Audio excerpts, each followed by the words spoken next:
আমি professor doctor Subhash Chandra Saha. আমি একজন নবজাতক বা শিশু বিশেষজ্ঞ। আমার এখানে বর্তমান পদবী chief consultant, Ship International Hospital, paediatrics and neonatology বিভাগ। আমি এই বিভাগে দীর্ঘদিন ধরে এখানে কর্মরত আছি।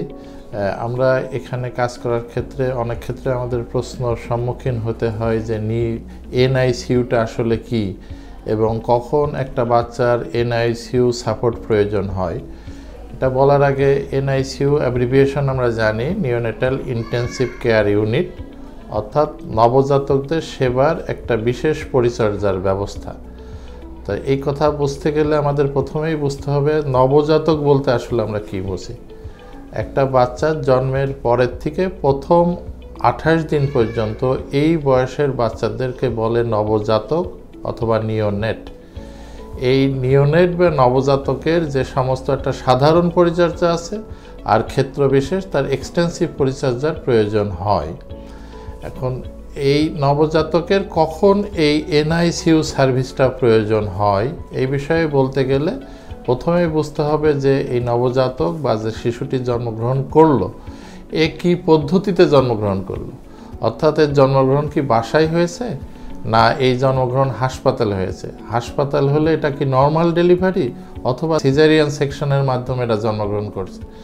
জন্মগ্রহণ হওয়ার সাথে সাথেই আমরা নবজাতকের কতগুলো বিষয় আছে সেগুলো আমরা দেখি যে হওয়ার সাথে সাথে যে কান্নাটা আমরা বলি বাচ্চা কাঁদছে কিনা, অর্থাৎ তার শ্বাস প্রশ্বাসের প্রক্রিয়াটা শুরু হওয়ার বাহ্যিক যে বিষয়টা বোঝা যায় সেটি কান্নার মাধ্যমে। তার হৃৎপিণ্ডের স্বাভাবিক রেসপন্স আছে কিনা, স্বাভাবিক গতি আছে কিনা, তার বডির যে হাত পা এগুলো নাড়াচাড়াগুলো স্বাভাবিক আছে কিনা, তার কালার স্বাভাবিক আছে কিনা। যদি দেখি এই সবগুলোই ঠিক আছে, অর্থাৎ বাচ্চা জন্মগ্রহণ করার সাথে সাথেই ইতিহাস নিয়ে অথবা জন্মগ্রহণের সময় আমরা উপস্থিত থেকে বুঝি যে বাচ্চা স্বাভাবিক কান্নাকাটি করছে, স্বাভাবিকভাবেই তার শ্বাস প্রশ্বাস শুরু হয়েছে। আমরা পরীক্ষা করে দেখি তার হৃৎপিণ্ডের স্পন্দন বা হার্ট রেট স্বাভাবিক আছে, তার শরীরের সব রিফ্লেক্সগুলো ঠিক আছে, শরীরের কালারগুলো ঠিক আছে, সেই বাচ্চাকে আমরা সুস্থ বাচ্চা বলি বা নর্মাল বেবি বলি। তার সাধারণ কতগুলো কেয়ার ছাড়া এক্সটেন্সিভ বা নিওনেটাল এনআইসিইউ সার্ভিস যেগুলো বলি সেটার কোনো প্রয়োজন নাই। কিন্তু কখন এনআইসিইউ সার্ভিসটা লাগতে পারে, যখন বাচ্চা হওয়ার সাথে সাথে সে বাড়িতে নর্মাল ডেলিভারি হোক, হাসপাতালে নর্মাল ডেলিভারি হোক অথবা সিজারিয়ান সেকশনের মাধ্যমে হোক, হওয়ার সাথে সাথে কান্না করে না, বাচ্চার শ্বাস প্রশ্বাস স্বয়ংক্রিয়ভাবে চালু হয় নাই, বাচ্চার হার্ট রেটের গতি স্বাভাবিক না, খুব বেশি কম অথবা নাই এইরকম, বাচ্চার স্বাভাবিক বর্ণ না হয় টোটাল শরীরটা নীল বর্ণ হয়ে আছে, বাচ্চার শারীরিক কোনো স্ট্রেংথ নাই, অর্থাৎ সমস্ত তার শরীরের মাংসপেশি বা মাসল টোনগুলো এত কম, তার মুভমেন্ট নাই, সেই ক্ষেত্রগুলোতেই ইমিডিয়েটলি আমাদের এনআইসিইউ সার্ভিস প্রয়োজন। এবং তখন আমাদের হাসপাতালের এনআইসিইউ বিভাগে ভর্তি করে বাচ্চার অবস্থা অ্যাসেস করে সামগ্রিক প্রেক্ষাপটে তখন তার চিকিৎসা প্রক্রিয়া শুরু করা হয়। সুতরাং এই একটা বিষয় আছে তাৎক্ষণিক।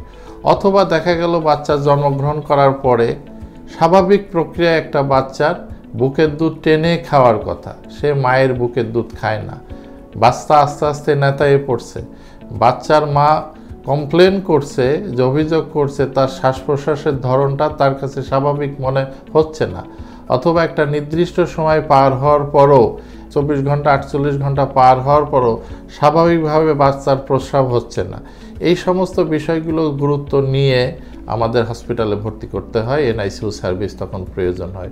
অর্থাৎ যখনই আমরা মনে করি যে কোনো বাচ্চা স্বাভাবিক না, এই স্বাভাবিক না থাকার বিষয়গুলো একটু আগে কিন্তু আমরা আলোচনা করেছি, অর্থাৎ তখন আমরা বাচ্চাকে এনআইসিইউতে ভর্তির পরামর্শ দিয়ে আমরা প্রাথমিক অ্যাসেসমেন্টের বাচ্চার প্রবলেম ওরিয়েন্টেড কিছু পরীক্ষা নিরীক্ষা তাৎক্ষণিক ইনভেস্টিগেশনের করার মাধ্যমে বাচ্চাকে একটা রোগ নির্ণয় করি, যেটাকে আমরা ডায়াগনোসিস বলি করি।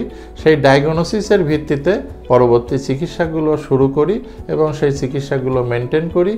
এর মাঝখানের সময়টা রেগুলার 24 আওয়ার্স মনিটরিংয়ের মাধ্যমে অবস্থার কোনো উন্নতি অবনতি পর্যবেক্ষণ করি এবং সেইভাবে চিকিৎসা প্রক্রিয়া শুরু করি।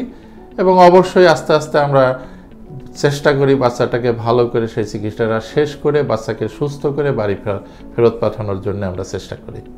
শেপ ইন্টারন্যাশনাল হাসপাতাল বাংলাদেশের মানুষের জন্য জাপানিজ মানসম্পন্ন চিকিৎসা সেবা।